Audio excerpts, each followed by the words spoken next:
We just wrapped up a fabulous week. We did. At the barrel clinic. Yeah, we did. I want to hear more about where you were at in your barrel riding journey before this week. So tell me about how far you had gotten along on your barrel quest, trying to become a good tube rider. Tell me about it. So I've been at this for a few months with like focused effort, getting video analysis and trying to improve my technique. I didn't realize how hard it was until I really started trying. And a lot of things came up that I was doing wrong that I would have not noticed. And I have a question for you. Why do you even care about being a good barrel rider? Why are you on this mission? Because you're clearly on a mission. Why? I think if we don't strive for something, what are we doing? La vida es una. La vida es una. No, it's deeper than that. I mean, I think it's been something I've wanted my whole life, and I maybe didn't let myself want it because I didn't think I could for a long time. And then I kind of thought, why not? Why not try and really work at it and see how far I could go. And so you've been at it now, hardcore, for a few months. Yes. And pushing yourself. Yep. And making mistakes. Yep. Lots of mistakes. It's way, way, way harder than it looks. Everybody makes it look super easy. Not super easy, but once I started actually working at it, a lot of things came up that I was doing wrong, that I didn't understand. But more importantly, this whole world of things that I didn't know presented itself. So I think that was the most important thing, is to like uncover what we don't know and be a good student and drop the ego and accept the level that we're at so that we can learn from people who are much more knowledgeable than we are. And well, you were an amazing student all week. I don't like to call my guest students. Why not? I don't know, because it makes it seem like, oh, teacher, student. Like, I don't like that. No, it's Okay. like, you're my guest and I'm here for you. You are actually the one up here in my eyes, and I'm down here just doing what I can for you. Aw, thank you. So I hope you felt that. I mean, Yeah. but that's how I see the thing. I'm not like, she's my student. Like, that's stupid.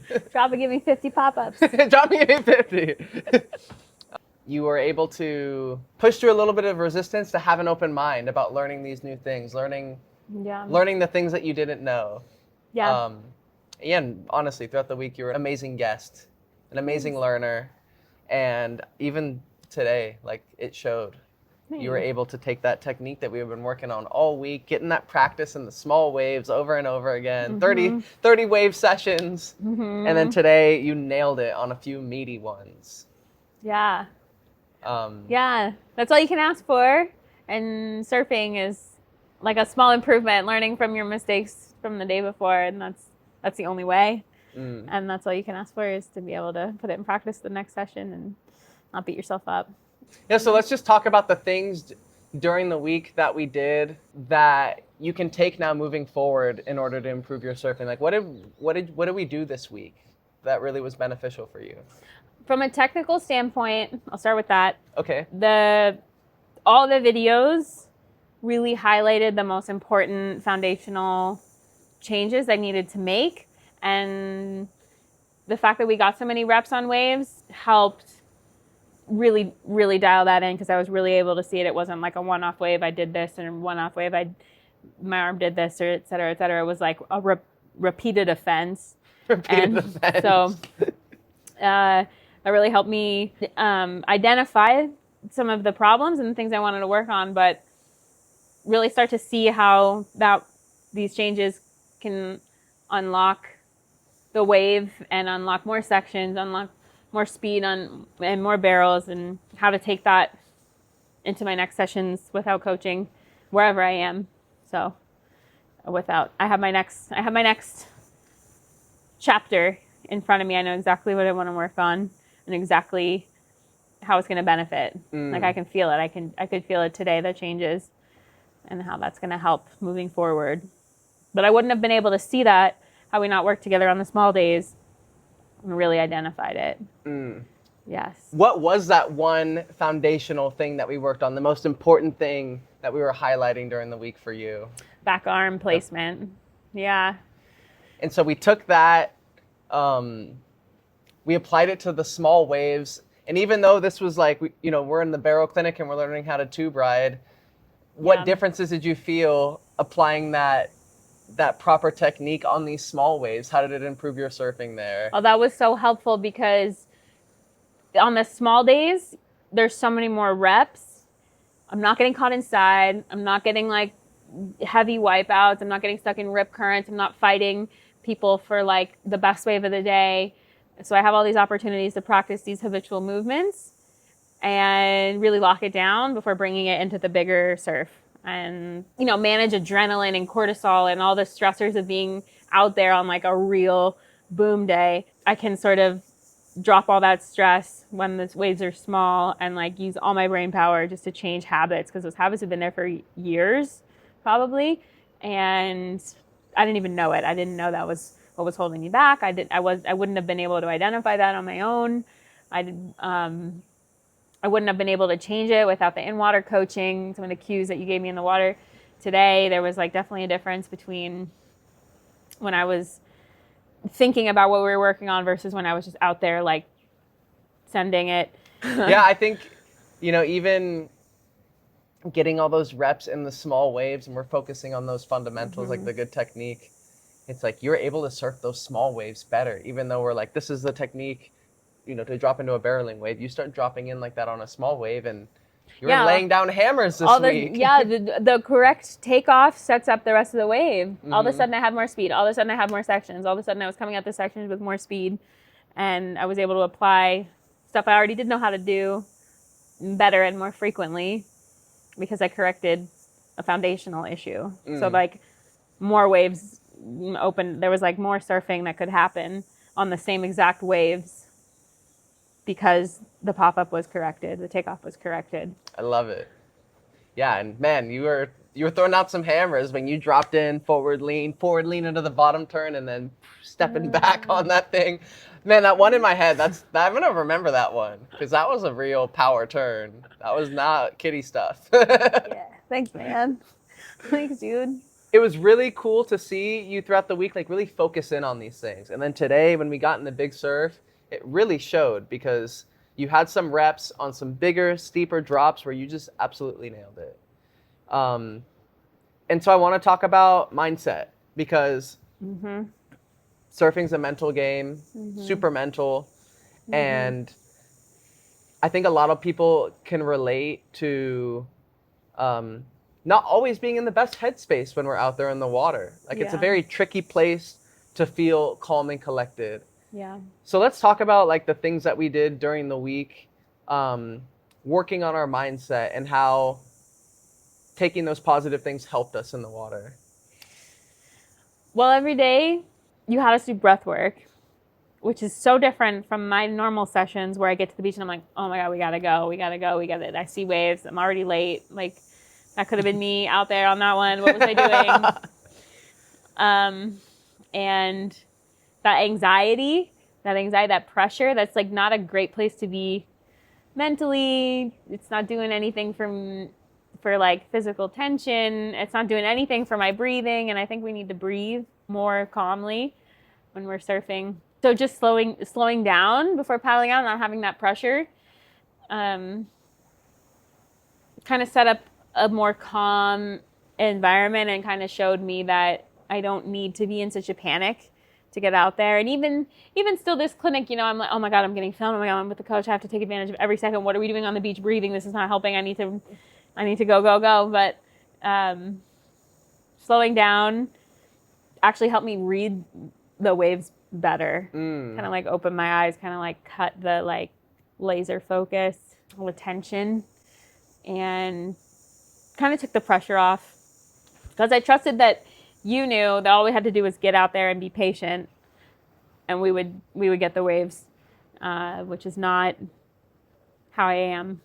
My surfing completely changed when I started slowing down because I felt the exact same way for so long about like, I'm at the beach, like, oh shoot, I gotta get out there.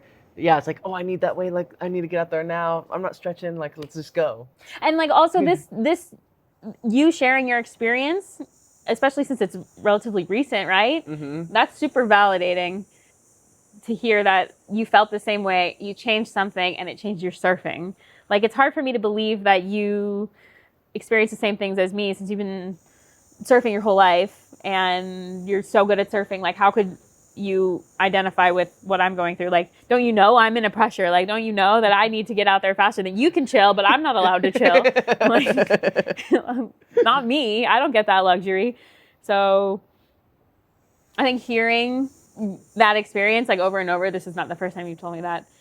It takes a while to sink in, but then I can really believe it and like kind of adopt that same mentality for myself, and then everything kind of relaxes, and then it's more like attraction than like desperation. And yeah. Well, Lucy, that's the whole reason I coach, because there's some things that have worked really well for me, and I believe that other people could benefit from them as well.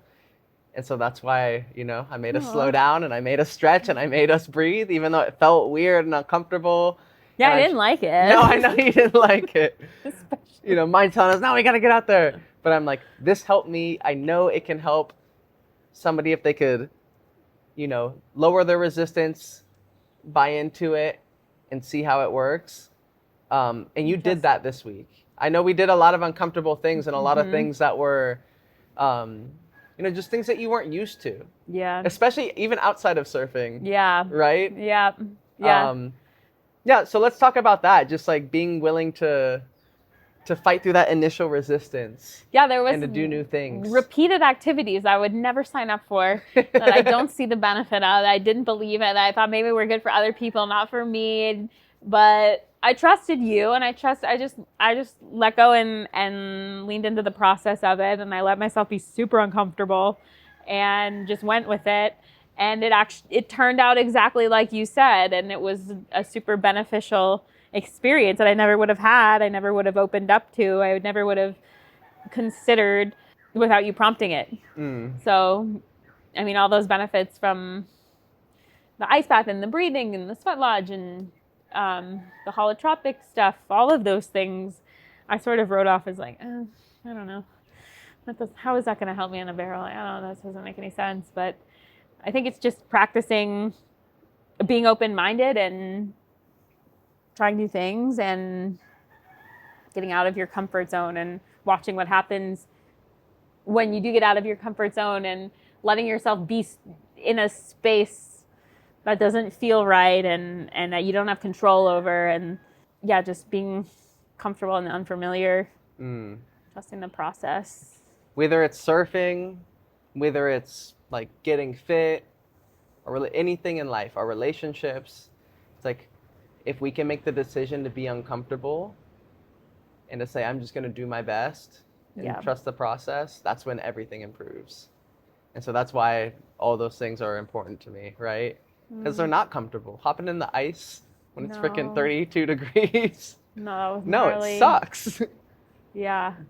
But it's that practice of have this initial resistance, but I'm going to go in, do it anyway, trust the process. We come out and we feel so much.